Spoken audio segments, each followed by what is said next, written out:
Bernays set out to experiment with the minds of the popular classes.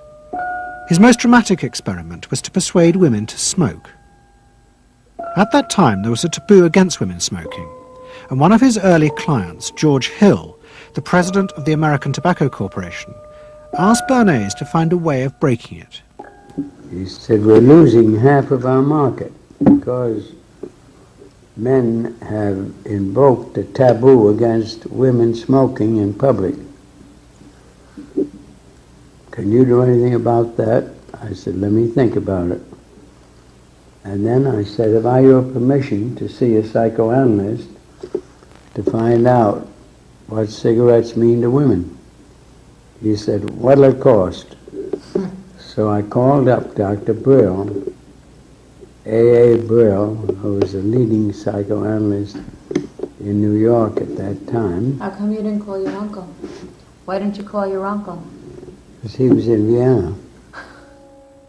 A.A. Brill was one of the first psychoanalysts in America, and for a large fee he told Bernays that cigarettes were a symbol of the penis and of male sexual power.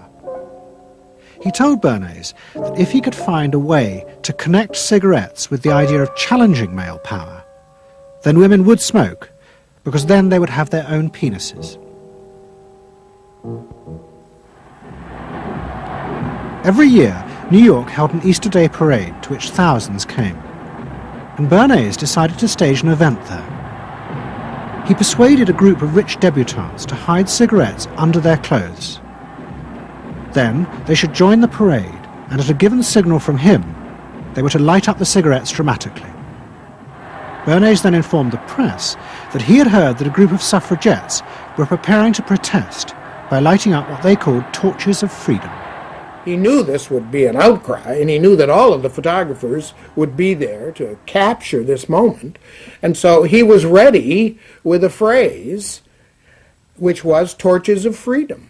And so here you have a symbol, women, young women, debutantes, smoking a cigarette in public with a phrase that means anybody who believes in this kind of equality pretty much has to support them in the ensuing debate about this, because torches of freedom. I mean, what's on all American coins? It's liberty. She's holding up the torch, you see? And so all of this is there together. There's emotion, there's memory, there's a rational phrase, even though it's using a lot of emotional elements. It's a phrase that works in a rational sense. All of this is together. And so the next day, this was not just in all of the New York papers, it was across the United States and around the world. And from that point forward, the sale of cigarettes to women began to rise. He had made them socially acceptable with a single symbolic act. What Bernays had created was the idea that if a woman smoked, it made her more powerful and independent, an idea that still persists today.